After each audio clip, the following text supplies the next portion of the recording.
for all of you to be here today. Thank you for the lovely special music and duet. That was a treat. And Jeannie, thank you so much for that. Wow, that was a very inspiring children's story. That object lesson was fantastic with the box, the cube.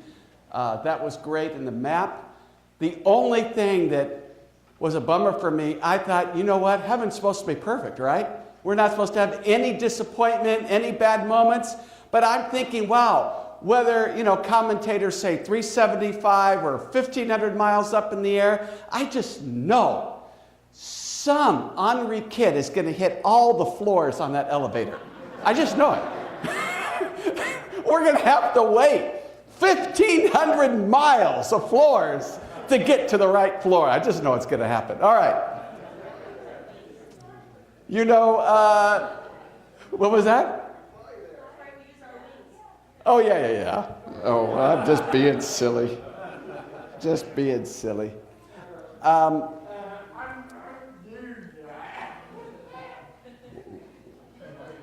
Oh, yeah. Kenny might do that. Kenny, we're going to have to watch you, buddy. Please be ready to go in 2 Peter chapter 3.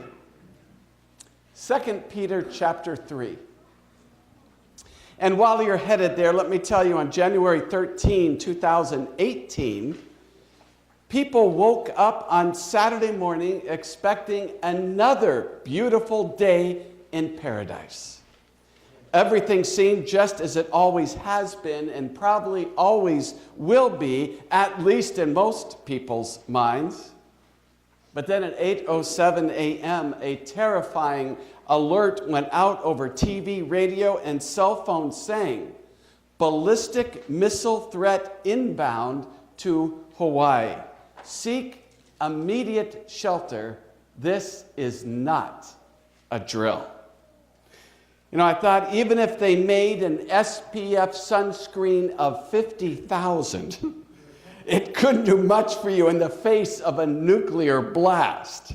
And the missile launch from North Korea would only leave 15 minutes tops before it struck. So what happened? Well, panic instantly ensued. Roads were packed with cars, however, with people not really sure where to go. I just feel like I got to get out of here, but where am I going to go? One family hid in a steel shipping container. One father was so scared for his child that he managed to pry open a manhole cover to shelter his daughter in an underground sewer. Others knelt in churches and began to pray. There was an understandable, desperate rush to contact family with words of love and, in some cases, regret. With just 5 little words: this is not a drill.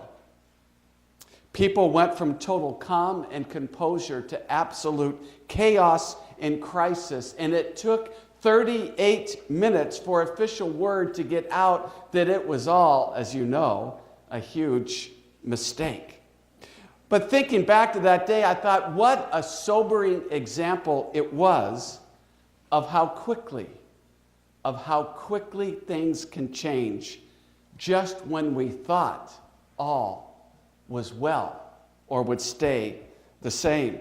And now with the fire that wiped most of the literal town of Paradise off the map, which, by the way, has become California's most destructive fire in terms of buildings and homes lost, but worst of all, the most deaths from a single fire, wildfire. These kinds of unexpected, sudden events are proof enough of how quickly things can change. Now, I realize you sitting there in the congregation today would agree there's nothing really profound about that. Pastor, is that all you've got for us today? No, there's a little more. I realize that life is full of the unexpected. We're all agreed to that. However, the problem is, according to Scripture, there are those who aren't even expecting the very things we were told to expect. That's the problem. We're not even expecting the very things we were told to expect. Even many believers no longer see any prophetic significance in what's unfolding around us, so they've begun to align themselves with those described in 2 Peter chapter 3, beginning with verse 3. Knowing this, first of all, Peter says that in the last days scoffers will come with their scoffing, following after their own desires, saying, hey, look, where's the promise of his coming that you've been talking about for so long? For ever since the fathers died, ever since they fell asleep, all continues just as it was from the start. Nothing new here. Move along. Nothing here to see. We've been in a series of matters relating to heaven, and I so badly wanted to return to that today, but because of scheduling issues with the district and keeping things in tune there, it will be a while before we return to that. However, since our current series has touched on prophetic events, every couple of years I present a message on end-of-time signs. And I thought that's what we'll do today, however, with a slightly different emphasis. This time, our main purpose is to share a couple of ways for how we know why the signs Jesus gave in Matthew 24 are relevant for our day. There are a lot of people out there, even people in the church, saying, look, I don't see anything of prophetic significance unfolding in our day. So I want us to look at that because I believe that there are two ways we could make the case for that, just looking at the signs themselves, let alone time prophecies in Daniel and Revelation. We're just looking at the signs today. For those who believe, first of all, things never significantly prophetically change in our day, I just want to remind them first, just ask the 26,000 residents of Paradise, California, who had just an hour's notice or less to escape. Just ask them how quickly things can change. For those who are thinking, I think things are just going to stay the same, whether or not they really have or not, we'll get to that. But just think of how quickly things can change. Please turn to 1 Thessalonians chapter 5. 1 Thessalonians 5 shows us the danger of not only believing world events never have prophetic significance in our day. It also shows that the more people refuse to see prophetic fulfillment unfolding, that in itself is a sign that we are getting closer to the end. The more we see scoffing, the more we are aware we are nearing the end. 1 Thessalonians 5, beginning with verse 2. For you yourselves are fully aware that the day of the Lord will be like someone who texts you 3 weeks ahead of time to let you know they are coming. Isn't that great? That's plenty of warning. I am so glad for that.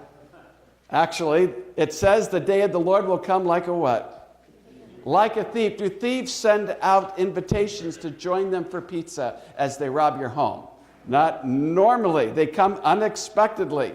Now, this isn't saying God is like a bad corrupt thief. It's saying that the day of the Lord, the end time unfolding of prophetic signs, can catch you off guard. Why? Because you weren't looking for them, because you really didn't believe they could happen, so you didn't see their significance as they actually unfolded before your very eyes. That's an incredible thought. It could be happening before our very eyes, and we don't recognize it because either we weren't looking for it or we didn't believe it could actually happen in our day. No, it just couldn't. Well, that's why Paul goes on to say, while people are saying there is peace and security, then sudden destruction. What does it say? Then what kind of destruction? Sudden. Will come upon them as labor pains come upon a pregnant woman, and they will not escape. But you are not in darkness, brothers, for that day to surprise you like a thief. You know, the good news is we don't have to be caught off guard, do we? We don't have to be. There is a way to recognize the significance of world events as they unfold, a way to see that they are not just what we've always seen. And we'll get to that in a moment, but I want to say something that God has been speaking to me about end-time prophecy this week, and I want to share it with you. I termed a phrase this week that I hope it will just help us grasp this first concept. I'm calling it prophecy's suddenness factor. I think, first of all, we've got to see that as far as things, well, they'll always stay the same. Nothing really big. Sure, there'll always be disasters and political turmoil, but nothing of prophetic significance will ever happen. I want you to grasp this concept that I'm calling prophecy's suddenness factor. Listen to this from Messages to Young People, pages 89 and 90. Speaking of the suddenness of end-time events, Ellen White says, fires will break out unexpectedly. Let's listen to this. Unexpectedly. The palaces of earth will be swept away in the fury of the flames, confusion, collision, and death without a moment's warning. The end is near, probation is closing. Oh, let us seek God while he may be found. Call upon him while he is near. Now, I want to qualify something here. I'd be the last person to say that California's fires are a judgment from God. Please know that's not my point. I'm not going there. What we're saying is that we should expect more significant events to unfold that we didn't see coming, from whatever source they came. All right? The point is, we should expect to see more unexpected things unfolding that we just, whoa, can you believe what happened? I can't believe it. Think of the suddenness factor of 9/11. It wasn't merely an isolated attack on America. The world changed that day. Out of nowhere, boom, the world changed that day. So keep in mind the suddenness factor of events. But to stay in balance, it's also helpful to look at the trend of events. You know, some things are significant in themselves, but others are important because of a trend. There is a video circulating right now from one of our Adventist brothers, and it is causing quite a stir amongst the Adventist church family because we have a brother, I read his book, and he's done a great amount of good for God. You can't question this man's sincerity. But nevertheless, he has circulated a video claiming certain things about prophetic events and things that you on a surface level may go, that's interesting. However, when you dig deeper, you find that the biblical and spirit of prophecy basis just isn't there. And Mark Finley, among others, has responded very graciously, point by point. But every time the Pope has a meeting with someone doesn't necessarily mean that the end has arrived. Or just because a treaty is signed doesn't mean the end has arrived. There's a lot of context we need. An individual congressman pushing for malls to close on Sunday in his district somewhere is not a sign of the end in itself. But when we have a concerted legislative push that seriously impacts us, then we have a significant development. Sure, it all feeds into the big picture, but we have to be careful. We can have single significant events. We could have a trend of events that build on each other, but the overall point is that something has significantly changed that has changed us for the rest of our lives. Now, it's interesting. Referring to the devastating wildfires over the last couple of years, even California Governor Jerry Brown just said, quote, "We've reached a new abnormal." A new abnormal. Take note of that because we're going to hear that more.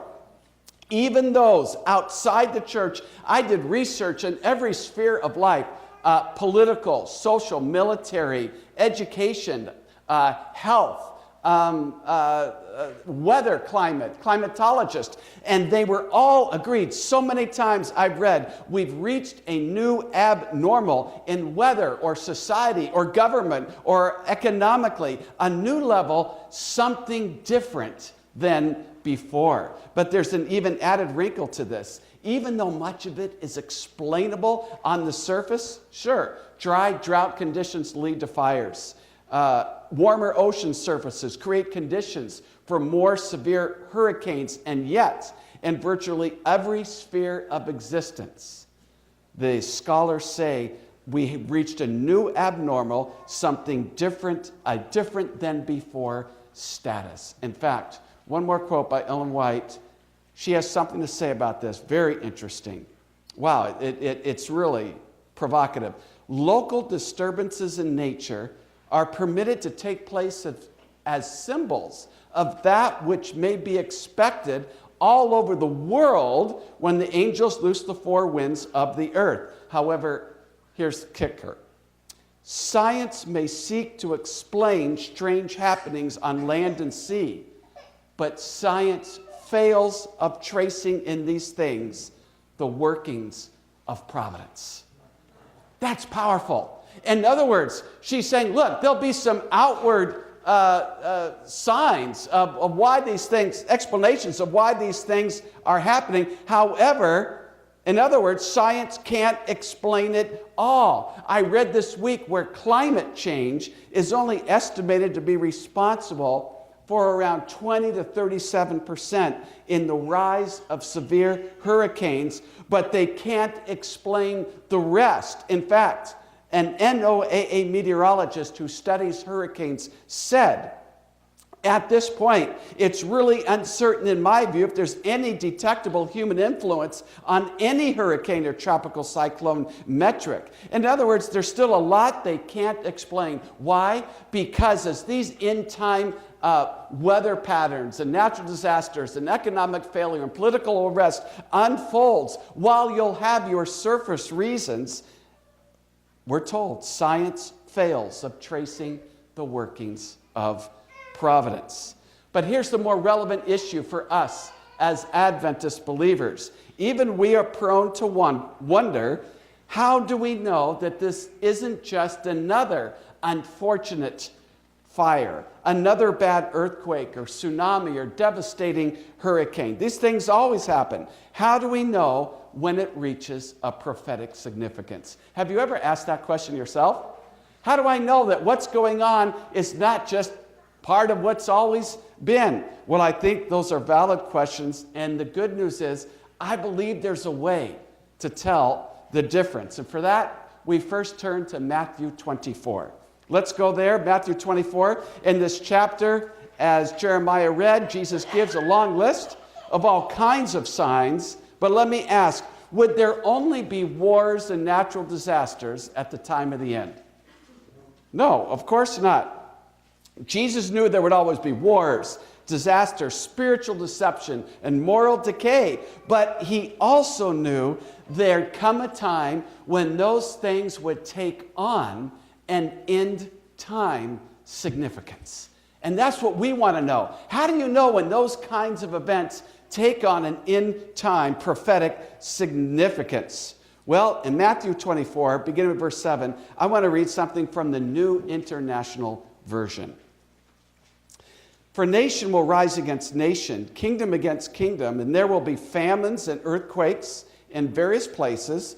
All these are but the beginning of the birth pains. Birth pains.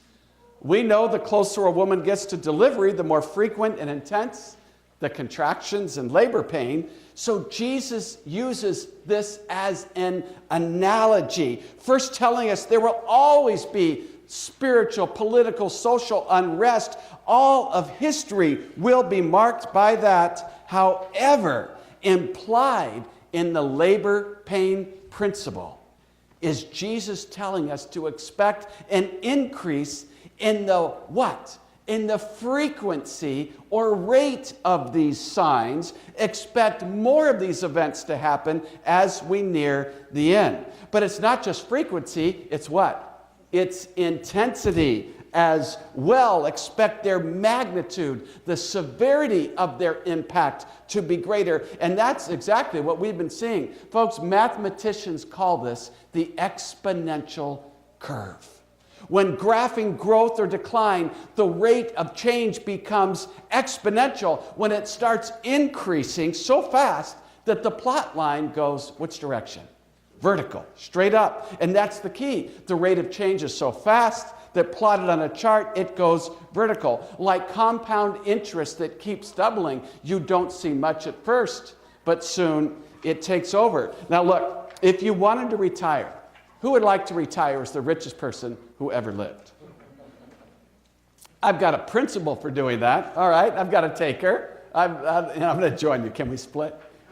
Can we just split? All right, I've got a way that you may not be the richest person who ever lived, but you'll be happy. Here it is. You just tell someone that you'd like to play a game of chess with them. And the winner gets some pennies. Just some pennies. That makes a lot of sense, doesn't it? And I just want some pennies. They say, all you want is some pennies if you win. Sure, that's it. Great. And just, I would just want to add this. I'd like you, for just a month, to double the amount of pennies you give me each day.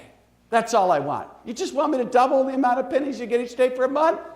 Fantastic. Sure, let's play the game. Wow, I don't care if I lose. This will be nothing.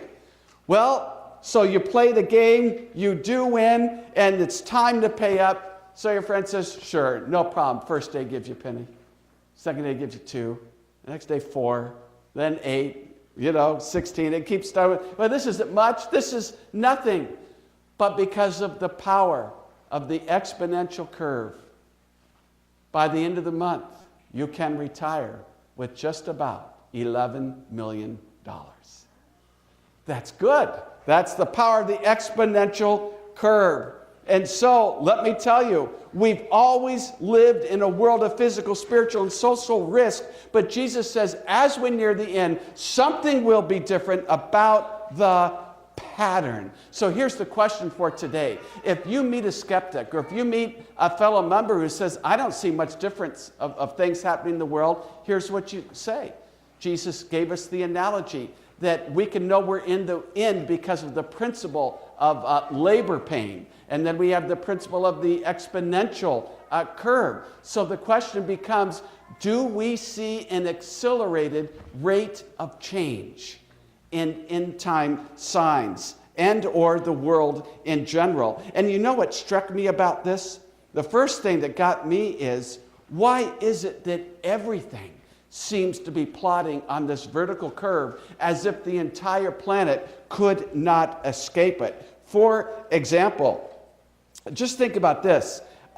Just in 1900, guess what the life expectancy in the U.S. was in 1900? Hey, someone said, I had a great, 40 what?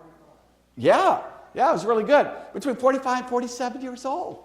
Yeah, that's right. How did you know that, Dennis? No, that wasn't. Never mind.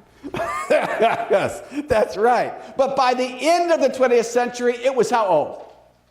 77 years. So we jumped 30 years. Let me tell you, for hundreds and hundreds of years, the life expectancy was just 35 years, between 30 and 40. All of a sudden it jumped. And you say, well, wait a minute, Pastor. Of course, the Industrial Revolution, the increase of medicine and healthcare. Folks, the point is not that there were reasons for it. Of course there's reasons. The point is that the vertical rate of change was predicted. That's what, there could have all the reasons in the world. The point is what we would expect as we near the end for there to be a vertical rate in the increase in frequency of these things, the rate of change. Think about this. The estimated population of the world at the time of Jesus was only 200. It took 1,600 years for that to double to 400 million. But look what happened. It only took 200 years to go from 400 million to 1.3 billion by the year 1850. And then in just 100 years, in 1950, world population doubled again. In just 30 years from there, in 1980, it doubled again to 4.5 billion. In just 20 years, in the year 2000, we reached 6 billion, and now we're almost at 8 billion. Again, expect an exponential vertical curve as we get closer to the end. You guys know for 5 Sabbath shekels, what does Daniel 12:4 say? In the end, men shall run to and fro, and what? Knowledge shall increase. Spiritually, we know this is speaking about, first of all, the knowledge of prophecies and people. It's interesting. There wasn't much interest in Bible prophecy for most of the Christian era until the mid-1800s, when people across the globe began intensely studying the prophecies of Daniel and Revelation, to such an extent that a great awakening revival broke out. Our own movement was birthed from there, along with others, as the call went out, Jesus is coming soon. And we know as Adventists, according to the time prophecies of 1844, the 2300-year prophecy, that we are surely in the time of the end. But that's the labor pain principle. We would expect knowledge of prophecy to be unsealed. Remember that the angel said that keep this sealed until the end, but we would expect it to be unsealed as we came close to the end. What about general knowledge? Knowledge shall increase. Did you know it's estimated that 80% of the scientists who ever lived are alive today by sheer numbers of population? Interesting, every minute they add 2,000 pages to our knowledge, and what they produce in 24 hours, it would take one person 5 years to read for themselves. It took 1,500 years for knowledge to double from the time of Jesus. That rate of doubling increased. So it went from 1,500 years to double to shrank down to 250 to 150 to 50 to the point today where knowledge is doubling every 12 months. Again, it's the power of the exponential curve. The rate of change is happening so fast. Exactly what we'd expect to see because of the labor pain principle. In fact, most encyclopedia companies went out of the printing business in the early 2000s because they could not keep up with the rate of vertical change. Daniel said men shall run to and fro. Just 118 years ago. How long has this earth been in existence according to Scripture? About 6,000 years, if as Adventists formally believe. All right? For 6,000 years, for 99.9% of this earth's history, the main mode of transportation has been mainly by two things, by walking and by horse. And even the horse, the domesticated horse, in some cases was a more recent thing. All right? So 99% of this world's history, 0.9, was walking and horse. But in the very end, if that were plotted on a graph, you'd see 6,000 years of just horizontal line. And then all of a sudden, we went from horse to 230,000 miles out to space to the moon. To walk it out of the moon. We take it for... This is what I was afraid of in bringing this message today. Some of these things are not significant to us because we're so used to taking them for granted. We in our chairs, in our pews today say, of course we went to the moon. That's the easiest thing in the world. We're on our way to Mars now. Of course we'd go to the moon, Pastor. Well, even as young or old as I am, however you want to put it, when we watched the moon landing, that was an unbelievable thing. Unbelievable to watch it as a... I was minus 30 years old when I watched it. But incredible. And we take it for granted today. But please keep in mind this rate of vertical change. Everything feeds into that.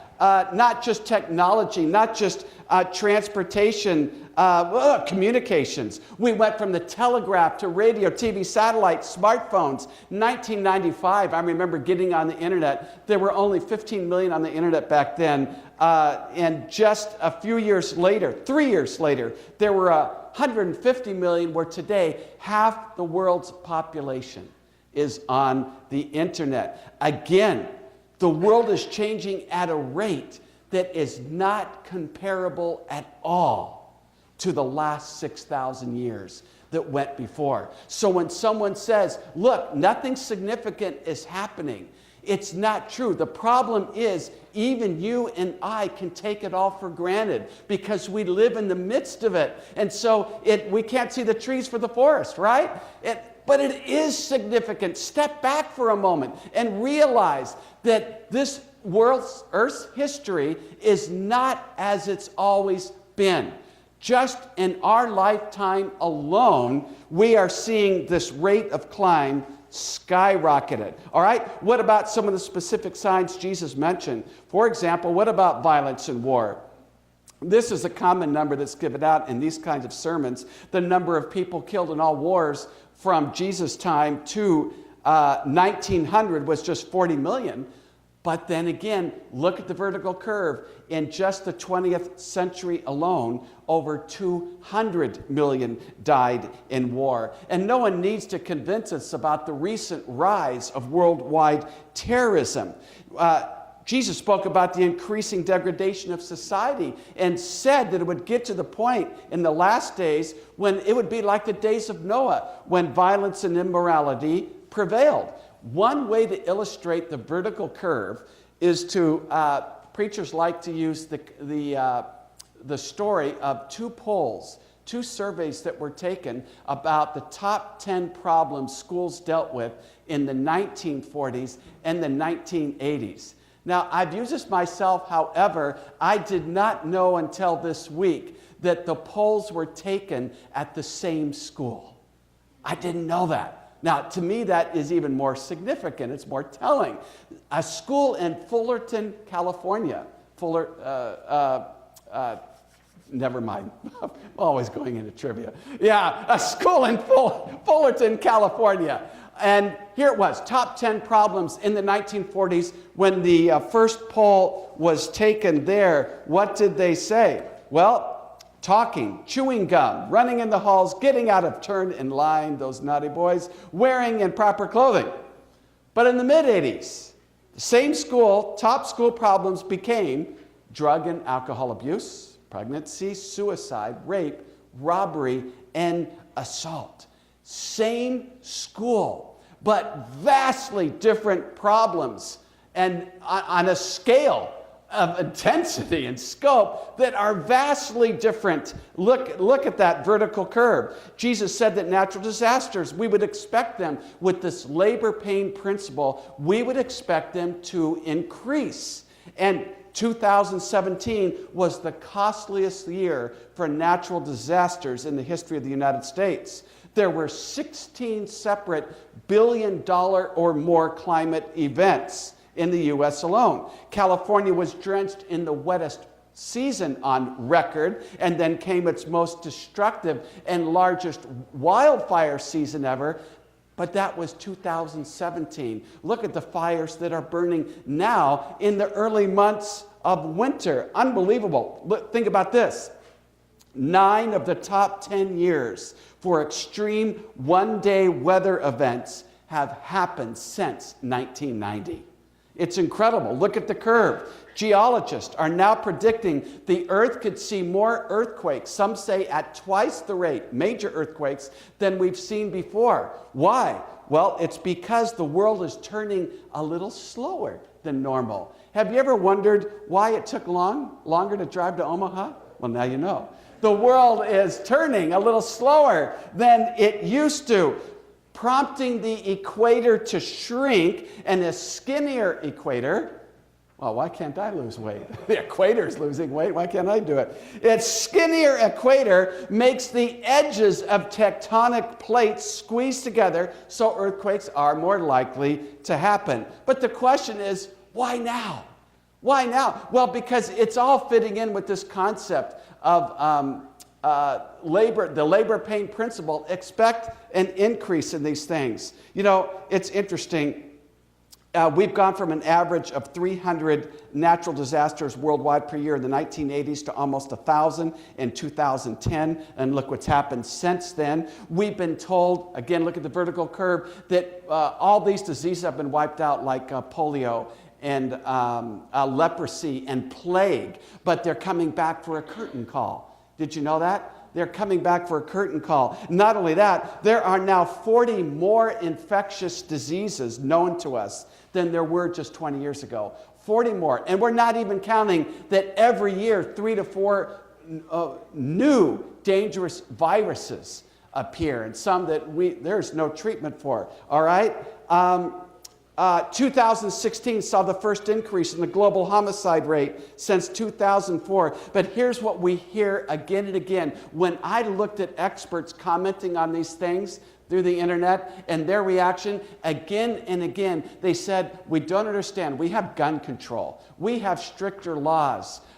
We understand why climate patterns work, things like this. But the common theme was they expressed puzzlement despite the outward evidence. And remember what Ellen White said, science will fail to trace the workings of divine providence. That is the unknown factor that they are not accounting for. I want to close with some great news. Jesus said the gospel of the kingdom shall be preached in the whole world, right, for a witness to all the nations, and then the end shall come. For 5 Sabbath shekels, how many languages are there in the world?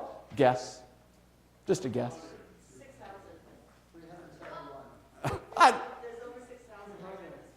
I'm just glad that you're all guessing, because it's fun to guess. I think it's just glad. And yeah, Sandy is right on there. 6,900 spoken languages and 1,800, get this, there were 71 Bible translations for those 6,900 languages, just 71.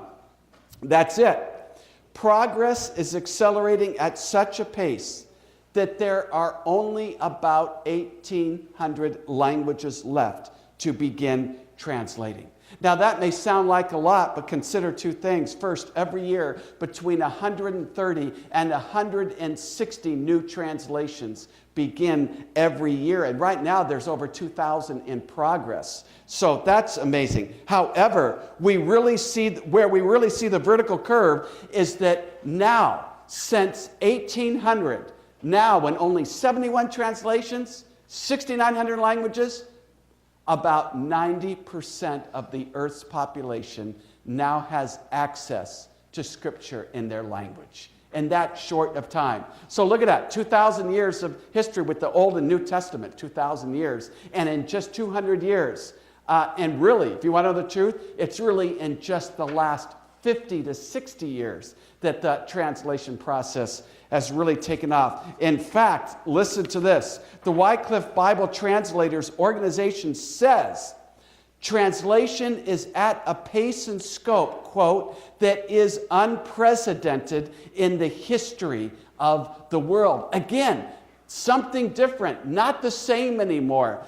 Think about this. The vertical curve of the gospel. Worldwide, the number of Christians has quadrupled just in the last 100 years alone. Did you know they estimate how many Christians, what's the population of the planet? About 7 point something billion, right? Over 2 billion are Christians. They now estimate 10 million Muslims have converted. But look at this end-time curve. In 1800, there was an average of 100 conversions a day. In 1900, that increased tenfold to 1,000. In 1950, 4,000 a day. 1980, 20,000. 1990, 86,000. 2010, 175,000 conversions a day. No wonder Habakkuk 1:5 says, "The Lord replied, look and be amazed. You will be astounded at what I am about to do, for I'm going to do something in your own lifetime that you will have to see to believe." What does all this mean for you and me? Well, I believe the exponential curve is ample proof that things are happening just as we should expect they would with the labor pain principle Jesus gave us in Matthew 24.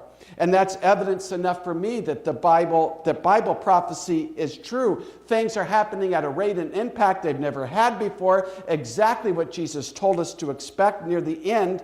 But most of all, the vertical curve means that it's time to know Jesus. I think that's the most important thing. Please understand, it's so easy when we talk about Bible prophecy to use the fear factor, and you better, time is running out. And I want to say something. As much as I am known for being a preacher of grace, and I never want to lose that, I never do.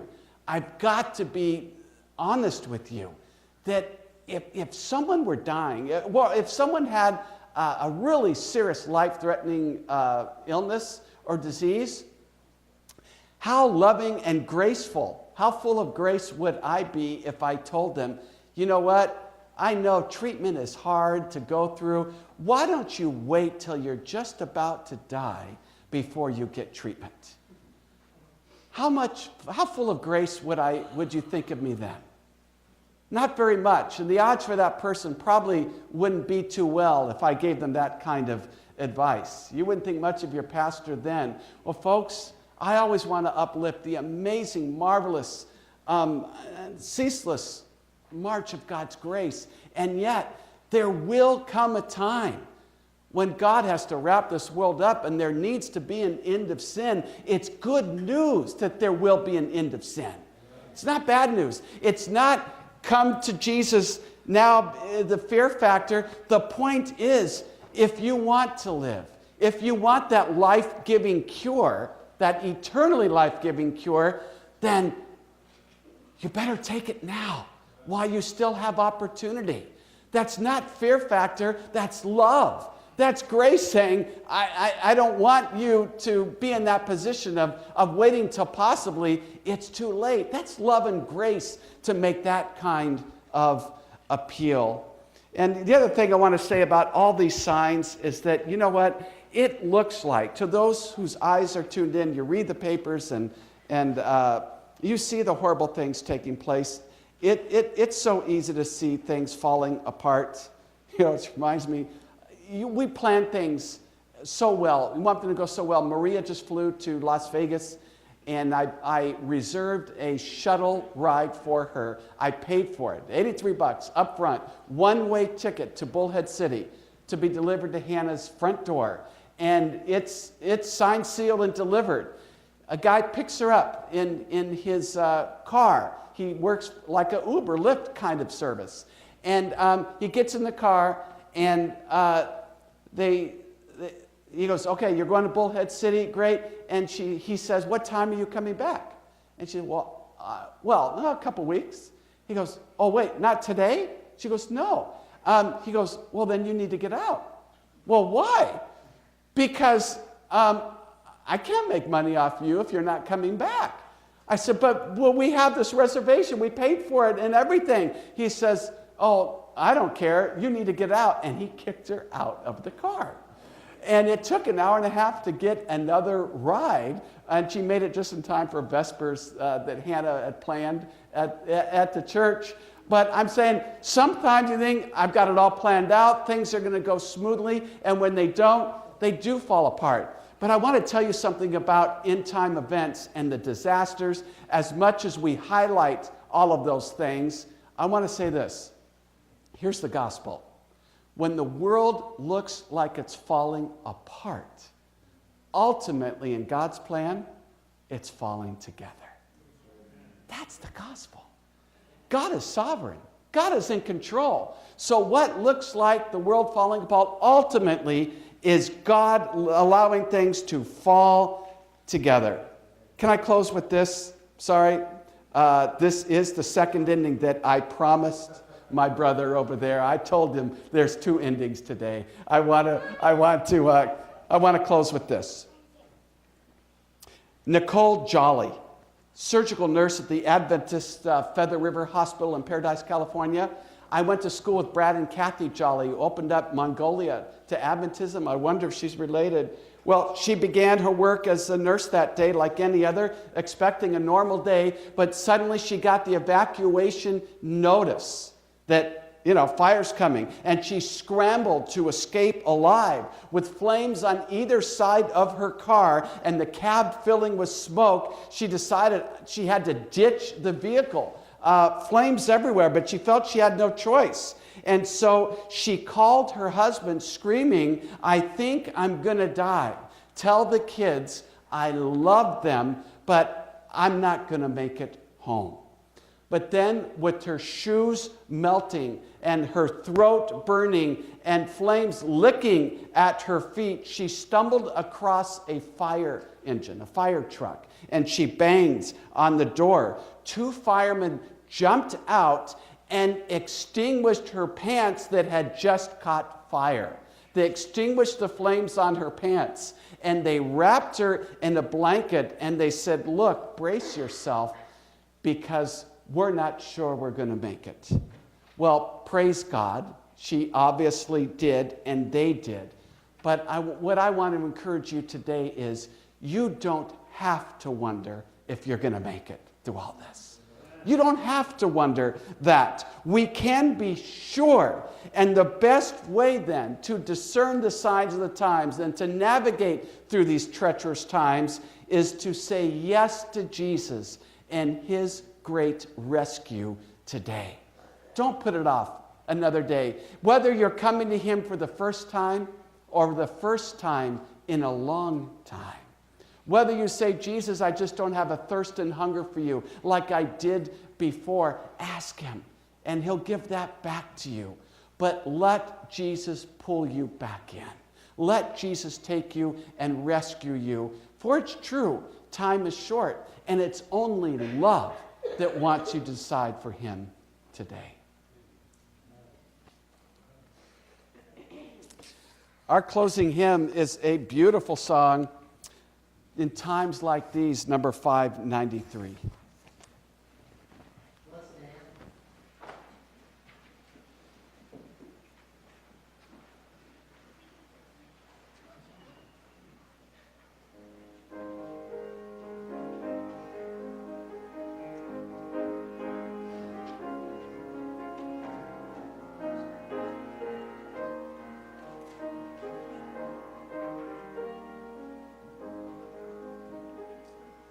Living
much.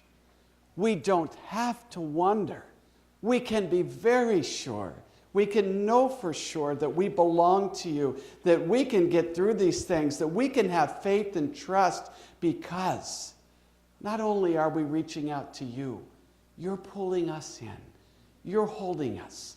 And the truth is, because of your mighty power, grace, and infinite ceaseless love, when the world looks like it's falling apart, because of you, it's really falling together so we can have peace.